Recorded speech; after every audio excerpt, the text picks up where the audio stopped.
नमस्कार दोस्तों। बेरोजगार आंदोलन फिलहाल स्थगित हो चला है, जिस पर मुख्यमंत्री पुष्कर सिंह धामी ने सीबीआई जांच की पुष्टि खुद आंदोलन स्थल पर पहुंचकर की। बस उसके बाद जो हुआ वो सबसे दिलचस्प किस्सा रहा। जो भाजपाई नेता आंदोलन की भर भर कर आलोचना कर रहे थे, आंदोलन करने वाले छात्रों और बेरोजगारों को अनपढ़ कह रहे थे, जिहादी की संज्ञा दे रहे थे, राजनीतिक प्रपंच कह रहे थे, उन्होंने मुख्यमंत्री की सीबीआई घोषणा के तुरंत बाद से ही क्रेडिट खेलना शुरू कर दिया, जिसमें सबसे बड़ी बाजी मारी भाजपाई महेंद्र बाहुबली ने। खैर, ठीक से इसको समझाएंगे। अब जरा सोचिए ना, बेरोजगार होकर भी दिन रात मेहनत करें, सरकारी नौकरी के लिए परीक्षा दें और अचानक पता चले कि पेपर लीक हो चुका है, तो आप क्या करेंगे? जाहिर है सड़कों पर उतरेंगे, आवाज उठाएंगे। लेकिन अब सोचिए, अगर उसी आवाज को सत्ताधारी नेता अनपढ़, सड़क छाप या माओवादी कहने लगे तो क्या हो? खैर, आज का हफ्ता सिर्फ पेपर लीक तक सीमित नहीं है, क्योंकि एक और नया मोर्चा खुल चुका है खानपुर विधायक उमेश कुमार के दल बदल विवाद को लेकर, जिस पर प्रदेश की होनहार विधायक और विधानसभा अध्यक्ष रितु खंडूरी सालों से फैसला टाल रही हैं। पर कहते हैं ना कि सर मुंडाते ही ओले पड़ गए। अच्छा खासा परेड ग्राउंड में बैठे बेरोजगारों ने अपने आंदोलन का रुख कोटद्वार की तरफ करने का फैसला कर लिया। मतलब साफ, अब बॉबी पवार, राम कंडवाल और सुरेश सिंह समेत तमाम युवाओं की तीखी नजर पड़ चुकी है खानपुर से विधायक उमेश कुमार और कोटद्वार से विधायक रितु खंडूरी पर।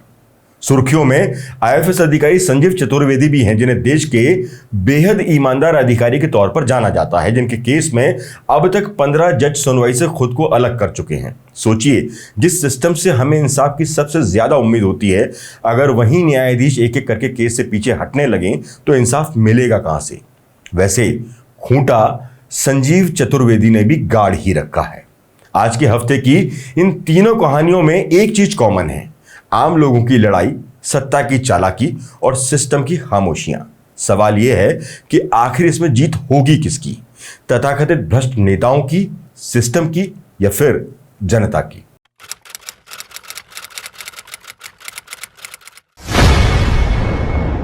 शुरुआत वीडियो की महेंद्र बाहुबली से ही करते हैं, जिन्होंने पहले तो बेरोजगार युवाओं को अनपढ़ कह दिया, और जब मुख्यमंत्री पुष्कर सिंह धामी ने सीबीआई जांच की संस्तुति कर दी तो अब क्रेडिट लेने के लिए सबसे पहले और आगे आकर खड़े हो गए, ये जाहिर करते हुए कि अगर वो बेरोजगारों को अनपढ़ न कहते तो सीबीआई जांच होती नहीं। श्रीमान जी के मुताबिक जांच का रास्ता तो उनके बयान के बाद ही खुल पाया है।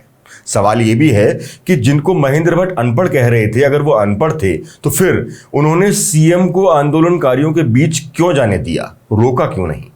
क्या सीएम अनपढ़ों से बात करने गए थे? खैर, तथाकथित नेताओं और अधिकारियों को दरकिनार करके मुख्यमंत्री खुद घटनास्थल पर पहुंच गए और युवाओं की समस्याओं के प्रति गंभीर रुख दिखाया, साथ ही उनकी मांगों को मानकर आंदोलन खत्म करवाया। यहां क्रेडिट पूर्व मुख्यमंत्री त्रिवेंद्र सिंह रावत को भी बराबर जाता है, जिन्होंने सीबीआई जांच को लेकर युवाओं के पक्ष में सबसे पहले आवाज उठाई। लेकिन धामी और त्रिवेंद्र को क्रेडिट लेने से मीलों पीछे छोड़कर प्रदेश के युवाओं को अनपढ़ कहने वाले भाजपा के होनहार प्रदेश अध्यक्ष महेंद्र भट्ट ने बड़ी वाली बाजी मार ली।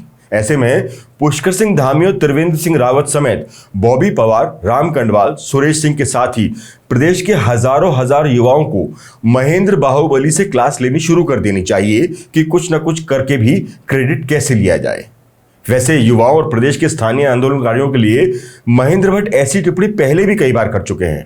पूर्व में इन्हीं युवाओं को सशक्त भू कानून के लिए गैरसैंण में आंदोलन करने के दौरान महेंद्र भट्ट सड़क छाप बता चुके हैं।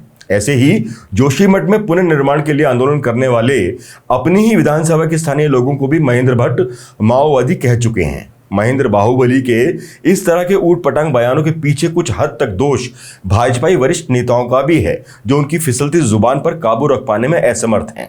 अब इससे पहले कि युवाओं का माथा सरक जाए, खुद मुख्यमंत्री पुष्कर सिंह धामी को भी भट्ट जी को बुलाकर उनसे अनुरोध कर लेना चाहिए कि अपने मुख्य बिंदु को थोड़ा आराम दे दें। महेंद्र भट्ट शायद ये भूल जाते हैं इस प्रदेश के युवा अब जागरूक हैं और वो अपने अधिकारों के बारे में बेहतर जानते हैं।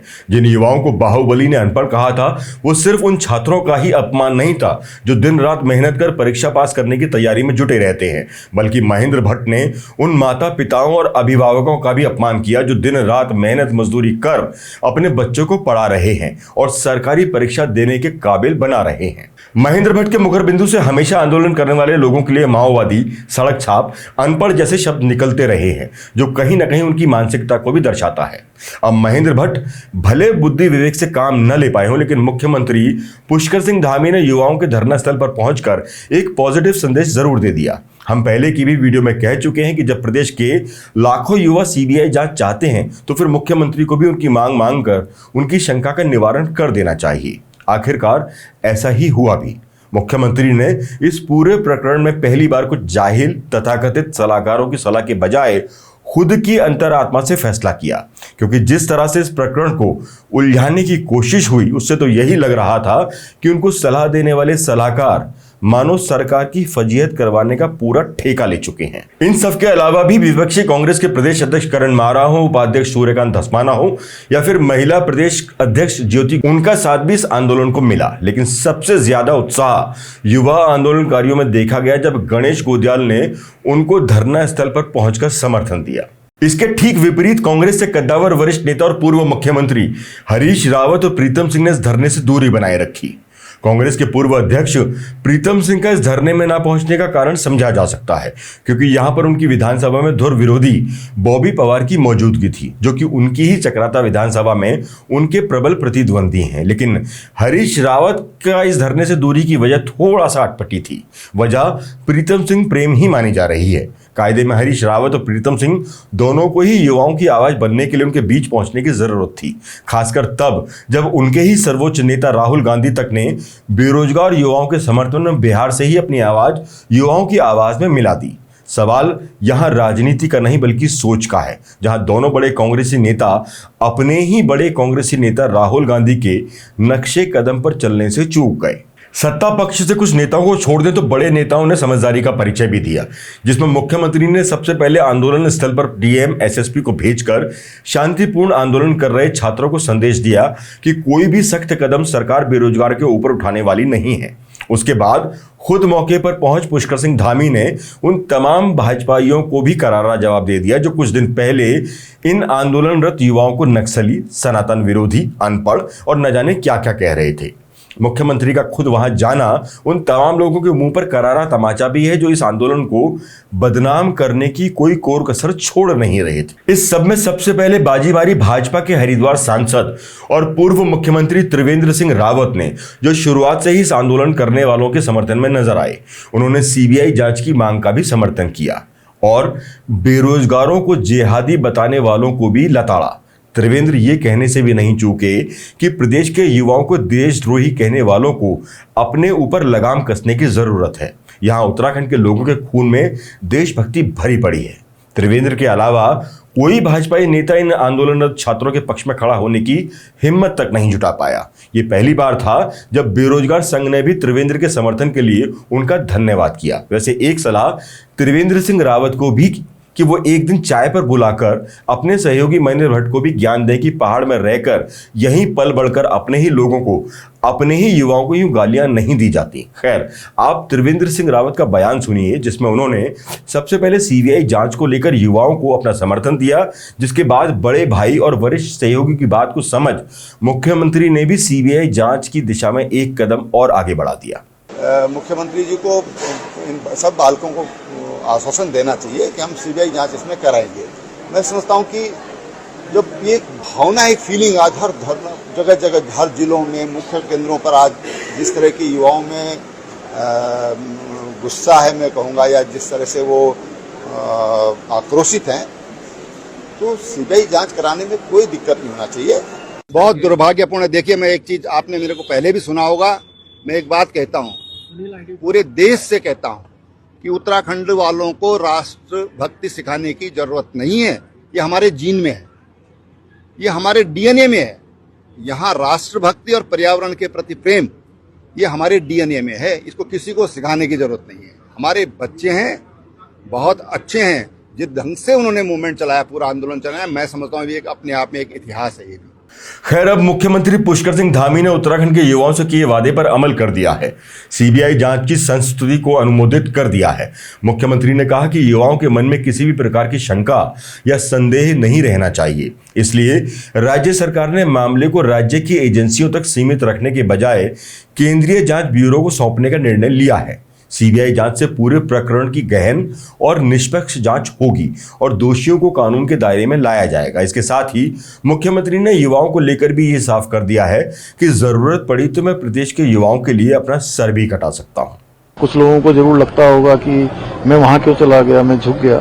मैंने कहा कि उनके लिए झुकना क्या, अगर सर कटाना पड़े तो सर भी कटा सकते हैं, क्योंकि वो हमारे भविष्य हैं। उनको किसी प्रकार की भी परेशानी नहीं होनी चाहिए। जो बीच में एक संवाद ठीक प्रकार से जो नहीं हो पा रहा था, उसमें गैप आ रहा था, तो मैंने स्वयं जाकर वहां पर संवाद स्थापित किया है और जो उनकी मांग थी, उनकी मांग के अनुरूप हमने उसको अग्रसारित कर दिया है, अग्रसारित कर रहे हैं, उसकी कार्रवाई हमने प्रारंभ कर दी है।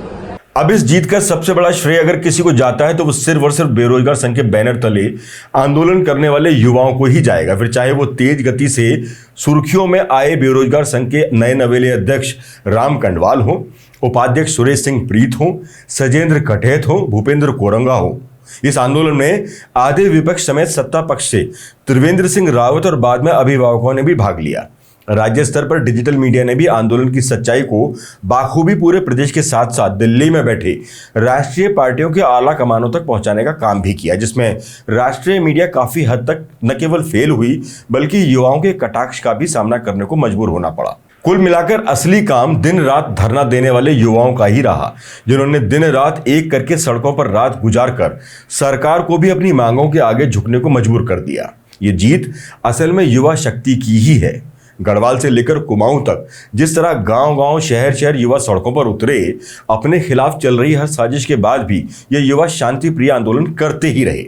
जबकि सीएम धामी की घोषणा से कुछ ही समय पहले उनको उत्तराखंड पुलिस का भी सामना करना पड़ा, जब हल्द्वानी में आमरण अनशन पर बैठे उत्तराखंड स्वाभिमान मोर्चा के प्रदेश उपाध्यक्ष भूपेंद्र कोरंगा को पुलिस ने जबरन उठा लिया। उन्हें एम्बुलेंस से सुशीला तिवारी अस्पताल ले जाया गया, जहां जांचों के बाद पुलिस ने उन्हें जबरदस्ती रेस्टोरेंट में बर्गर खिलाकर अनशन तोड़वाया। इससे पहले पुलिस पर बुद्ध पार्क में अमानवीयता दिखाते हुए युवाओं को घसीटने और महिलाओं के कपड़े फाड़ने के आरोप भी लगे।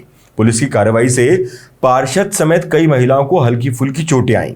अनशन को समर्थन देने पहुंची महिलाओं ने पुलिस पर ज्यादती करने का आरोप लगाया। यकीनन ऐसे पुलिस कर्मियों पर भी जल्द ही धामी सरकार कड़ा एक्शन जरूर लेगी। कुल मिलाकर यही कहा जाएगा कि युवाओं ने एक बार फिर दिखाया है कि अगर उनको अनदेखा किया जाएगा तो किसी भी सत्ता को झुकाने का दम वो रखते हैं। फिलहाल देखना होगा कि कब सीबीआई इस जांच को लेती है और उस जांच से कितने और गहरे राज बाहर निकलते हैं। वैसे इस पूरे प्रकरण में अपने तीखे बयानों से चर्चाओं में रहने वाले सरकार से भी बड़े खानपुर विधायक उमेश कुमार के समर्थक भी सीबीआई जांच का श्रेय उमेश कुमार को देते दिखाई दिए, क्योंकि वो भी एक दिन पहले मुख्यमंत्री पुष्कर सिंह धामी से मिले थे और युवाओं के आंदोलन में कुछ घंटों के लिए शामिल रहे थे। खैर, बेरोजगार आंदोलनकारी युवा विधायक उमेश कुमार को इसका कितना श्रेय देते हैं ये तो वही जाने, लेकिन आंदोलन की अगुवाई करने वालों में सबसे अहम भूमिका निभाने वाले उत्तराखंड स्वाभिमान मोर्चा के अध्यक्ष बॉबी पवार ने तो उमेश कुमार को श्रेय देने से अपने आप को पीछे खींच ही लिया।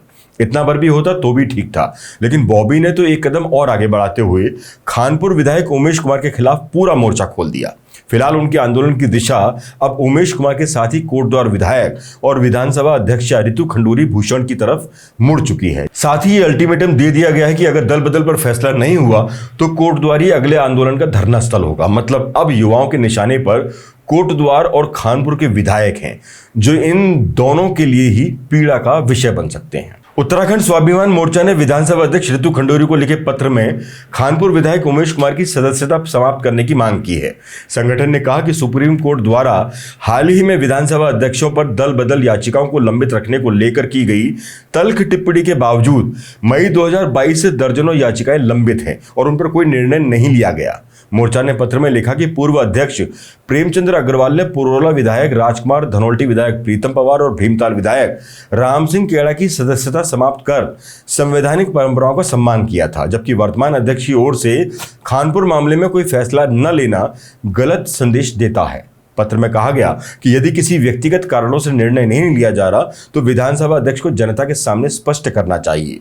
इस मुद्दे को लेकर हमने विस्तार से अपने पिछले हफ्ते के शो में बात की है, आप चाहें तो डिटेल में जाकर देख सकते हैं। बहरहाल हालिया बेरोजगार आंदोलन की अपार सफलता के बाद युवा शक्ति पूरे जोश में है। युवा शक्ति का रथ कोट द्वार की ओर मोड़ने की पूरी तैयारी हो चुकी है। आंदोलित युवा शक्ति ने पेपर लीक के मुद्दे पर प्रदेश सरकार से सीबीआई जांच समेत अन्य प्रमुख मांगे मनवाने के बाद आराम न करते हुए नई जंग का ऐलान कर दिया है। इस बार निशाने पर उत्तराखंड की स्पीकर हैं। बॉबी पवार ने चेतावनी देते हुए स्पीकर रितु खंडूरी को पत्र लिखकर कानपुर के निर्दलीय विधायक उमेश कुमार के दल बदल उल्लंघन से जुड़ी लंबित याचिका पर जल्द से जल्द निर्णय लेने को कहा है। स्पीकर को संबोधित पत्र में बॉबी पवार ने कहा कि लोकतंत्र संविधान से चलता है, न कि व्यक्तिगत पसंद नापसंद से। स्वाभिमान मोर्चा के अध्यक्ष बॉबी पवार ने उमेश कुमार की सदस्यता पर चुप्पी साधे कांग्रेस के नेताओं को भी आड़े हाथ लिया। उन्होंने कहा कि जिन लोगों ने राम सिंह केड़ा, राजकुमार और प्रीतम पवार की विधायकी समाप्त करने के लिए छाती पीट पीट कर शोर मचाया था, वही आज मित्र विपक्ष के रूप में मलाई खा रहे हैं। यहाँ ये भी देखने वाली बात है कि पूर्व सीएम हरीश रावत भी स्टिंग करने वाले उमेश कुमार पर अन्य मुद्दों पर तो आक्रमण करते हैं, लेकिन उनकी विधायक बेटी अनुपमा रावत ने कभी भी उमेश कुमार के दल बदल कानून के उल्लंघन पर कोई सवाल उठाया नहीं, जबकि विधानसभा में मौजूद अन्य बड़े कांग्रेस नेता भी मौन साधे हुए ही रहते हैं। सवाल तब और उठते हैं जब कोई इस संबंध में सूचना के अधिकार के तहत जानकारी मांगे और उसे उसकी जानकारी न दी जाए। यहां मामला जनसंघर्ष मोर्चा से जुड़े जयपाल सिंह की अपील से जुड़ा है, जिन्होंने निर्दलीय विधायक के दल बदल कानून के उल्लंघन संबंधी याचिका पर विधानसभा सचिवालय से सूचना मांगी थी। अपीलार्थी ने बताया कि उनका पत्र पंजीकृत डाक से भेजा गया था, लेकिन सचिवालय की ओर से दावा किया गया कि पत्र प्राप्त ही नहीं हुआ। आयोग ने इसे गंभीर और आपत्तिजनक मानते हुए कहा कि सचिवालय में आरटीआई आवेदनों और प्रथम अपीलों का समुचित रखरखाव नहीं हो रहा। इन कारणों से सवाल और भी गहरा जाता है। जनसंघर्ष मोर्चा अध्यक्ष एवं जीएमवीएम के पूर्व उपाध्यक्ष रघुनाथ सिंह नेगी ने आरोप लगाया कि खानपुर विधायक उमेश कुमार के दल बदल मामले में विधानसभा अध्यक्ष रितु खंडूरी ने बचाव की भूमिका निभाई है। इस प्रकरण का खुलासा मुख्य सूचना आयुक्त राधा रतूड़ी ने जनसंघर्ष मोर्चा के जयपाल सिंह की अपील पर हुई सुनवाई के दौरान भी किया।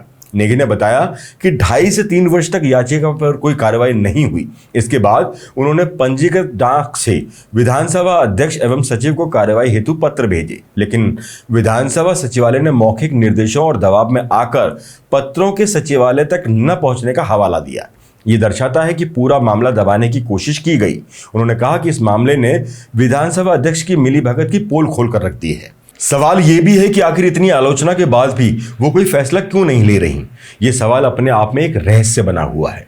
अब बॉबी पवार ने इस मुद्दे पर लीड लेते हुए स्पीकर की विधानसभा कोट द्वार में युवा शक्ति रथ मोड़ने का ऐलान कर हड़कंप मचा दिया है। देखना यह है कि सुप्रीम कोर्ट की तलखी व बॉबी पवार की चेतावनी के बाद भी स्पीकर रितु खंडूरी लंबित फैसलों को कितने दिन और टाल सकती हैं और कितने दिन विधायक उमेश कुमार सरकार से भी बड़े दिखाई दे सकते हैं। वैसे राजनीति का खेल तो यूं ही चलता ही रहना है। बहरहाल राजनीति की खबर से हटके आपको अब एक ऐसी खबर के बारे में बताते हैं जो यकीनन आपको हैरान करके रख देगी। क्योंकि जब भी हमारी किसी समस्या का समाधान निचले लेवल पर नहीं हो पाता तो हम सरकार के पास जाते हैं, और जब वहां भी बात नहीं बनती तो आखिरी दरवाजा होता है न्यायपालिका यानी कोर्ट। लेकिन जब देश की अदालत ही केस देखकर किनारे हो जाए तो फिर किसके पास जाया जाए। ऐसा ही एक मामला सामने आया है जब किसी केस की सुनवाई करने वाले जज ने ही खुद अपने आप को संबंधित केस से अलग कर लिया हो। वो भी 1 या 2 जज नहीं बल्कि पूरे 15 न्यायाधीश हैं जिन्होंने संबंधित सुनवाई से खुद को अलग कर लिया, जो देश के न्यायिक इतिहास में एक नया रिकॉर्ड भी है। यहां हम बात कर रहे हैं तमाम अवार्ड ले चुके ईमानदार छवि के IAS अधिकारी संजीव चतुर्वेदी से जुड़े अवमानना मामले की, जिसमें एक बार फिर नया मोड़ आया है। न्यायमूर्ति रविंद्र मेठाणी ने इस केस की सुनवाई से खुद को अलग कर लिया है। इस केस की संवेदनशीलता और जजों की लगातार रिक्यूजल प्रक्रिया ने न्यायपालिका के भीतर इस मामले की जटिलता को स्पष्ट किया है। आखिर क्या कारण है कि लगातार जज इस केस की सुनवाई करने से पीछे हट रहे हैं। मामला दरअसल केंद्रीय प्रशासनिक अधिकरण के सदस्यों और रजिस्ट्री अधिकारियों के खिलाफ दायर एक अवमानना याचिका से जुड़ा है। चतुर्वेदी ने आरोप लगाया है कि कोर्ट के द्वारा दिए गए स्थगन आदेश की जानबूझकर अवहेलना की गई और उनके खिलाफ गलत बयान दिए गए। इस पर उन्होंने कोर्ट में मानहानि की शिकायत दर्ज कराई थी। बता दें कि इससे पहले इस मामले की सुनवाई करने वाली 14वीं जज नैनीताल की ACJM ने जस्टिस नेहा कुशवाहा ने भी इस केस से खुद को अलग कर लिया था। संजीव चतुर्वेदी से जुड़े मामलों में अब तक कुल 15 जज अलग हो चुके हैं, जिनमें 2 सुप्रीम कोर्ट के जज हैं, 3 उच्च न्यायालय के जज हैं, 2 निचली अदालतों के जज और 8 कैट के जज शामिल हैं। संजीव चतुर्वेदी अपनी ईमानदारी के कारण खासे चर्चित रहे हैं और इसी ईमानदारी के चलते कई सरकारों और तथाकथित भ्रष्टाचारियों के निशाने पर भी रहे हैं। अपनी तैनाती के शुरुआती दिनों में संजीव हरियाणा के कुरुक्षेत्र में वन मंडल अधिकारी थे। ये वो समय था जब सरस्वती वन जीव अभ्यारण्य में हिरण की दुर्लभ प्रजाति का शिकार और वन की अवैध कटाई का धंधा जोरों पर था, जिसमें कई बड़े बड़े ठेकेदार और बड़े लोग शामिल थे। लेकिन इस युवा अधिकारी ने इस अवैध काम पर लगाम कसना शुरू कर दिया। लेकिन भ्रष्टाचारियों पर कड़ी कार्रवाई के लिए मशहूर इस अधिकारी का तबादला कुरुक्षेत्र से फतेहाबाद कर दिया गया। संजीव ने फतेहाबाद में भ्रष्टाचार के खिलाफ अपना अभियान जारी रखा, लेकिन 2007 में भ्रष्ट अफसरों और सरकारों के लिए परेशानी बन चुके इस अधिकारी को बिना कारण बताए निलंबित कर दिया गया। निलंबन आदेश के खिलाफ संजीव ने आरटीआई के तहत जानकारी मांगी, लेकिन सरकार ने उनकी अर्जी को खारिज कर दिया, जिसके बाद मामला राष्ट्रपति के पास पहुंचा और 2008 में राष्ट्रपति के हस्तक्षेप के बाद उनका निलंबन रद्द किया गया। बावजूद इसके 6 महीने तक उन्हें कोई तैनाती नहीं दी गई, लेकिन बढ़ते दबाव के बीच सरकार ने उन्हें झज्जर में तैनात किया। 2012 में वो एम्स के सीवीओ बनाए गए, जिसके बाद उन्होंने 2 साल में 10 घोटाले उजागर कर सबको हैरान कर दिया। इन्हीं सब की बदौलत बताया जाता है कि 5 साल की नौकरी में संजीव का 12 बार ट्रांसफर किया जा चुका है। ये खबर आज हम आपको सिर्फ इसलिए बता रहे हैं क्योंकि जिस न्याय के मंदिर से हम सबको उम्मीदें रहती हैं, अगर वहां भी किसी केस की सुनवाई में ऐसा होता रहे तो फिर किससे उम्मीद लगाई जाए। जजों का इस तरह से किसी केस से अलग होना अपने आप में हैरान करने वाला मामला है। सवाल यही है कि आखिर इस केस में ऐसा क्या पेच फंसा हुआ है जो लगातार जज अपने आप को इससे अलग कर रहे हैं। सवाल अपने आप में बड़ा है और मामला हैरान करने वाला। बहरहाल अब देखना यह है कि इस मामले का फैसला देने वाले जस्टिस होंगे कौन, रहेंगे या वो भी अलग होकर इस सिलसिले को यूं ही बदस्तूर जारी रखेंगे। तो दोस्तों, इन तीनों कहानियों से एक ही सच बाहर निकलकर सामने आता है, चाहे मामला उत्तराखंड के बेरोजगार युवाओं का हो, विधानसभा में दल बदल का हो या फिर ईमानदार अफसर संजीव चतुर्वेदी का। सिस्टम हर बार एक ही पैटर्न पर चलता है। पहले आवाज उठाने वालों को बदनाम करो, फिर उनकी बातों को टालो और जब दबाव बहुत बढ़ जाए तो दिखावे के लिए कुछ कदम उठा लो। मुख्यमंत्री धामी ने भले ही सीबीआई जांच की घोषणा कर दी है, लेकिन असली इम्तिहान शुरू होना बाकी है। क्या सीबीआई असली दोषियों तक पहुंचेगी या फिर बाकी जांचों की तरह ये जांच भी फाइलों में दफन होकर रह जाएगी? स्पीकर रितु खंडूरी का मामला भी यही बताता है कि संविधान और कानून नेताओं की सहूलियत से चलते हैं, जनता की उम्मीदों से नहीं। ठीक इसी तरह न्यायपालिका भी लोकतंत्र में एक जवाब तो दे ही सकती है कि आखिर एक ही मामले में 15 जज एक एक करके कैसे अपने आप को अलग करते चले गए। ये जवाब लेने जरूरी हैं, क्योंकि सवाल भारत के लोकतंत्र का है, जिस लोकतंत्र की वानगी भर अभी उत्तराखंड के युवाओं ने केवल 8 दिन में ही दिखाकर रख दी है। इन तमाम सवालों के जवाब आप खुद कमेंट बॉक्स के जरिए सरकार से, सिस्टम से और न्यायपालिका से मांग सकते हैं। अगर वीडियो अच्छा लगा हो तो शेयर भी जरूर करिएगा, ताकि और लोग भी सच्चाई को समझ सकें। आज के लिए बस इतना ही। जय हिंद, जय उत्तराखंड।